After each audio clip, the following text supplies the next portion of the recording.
3 تا حرکت باسنی که قوقا میکنه. این حرکت دانکی کیکه. اگه داری اینجوری میری اشتباه داری میری.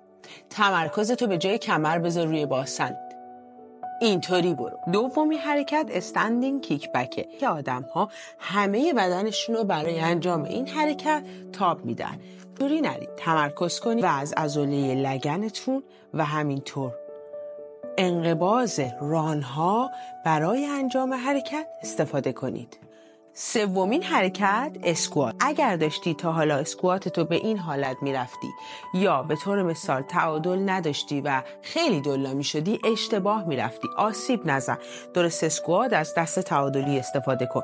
موقع نشستن سعی کن که فرم کمرت رو اصلاح و صاف کنی و زانوات توی خط انگشتای پات باشن. توی کامنت برام یه قلب قرمز بذار.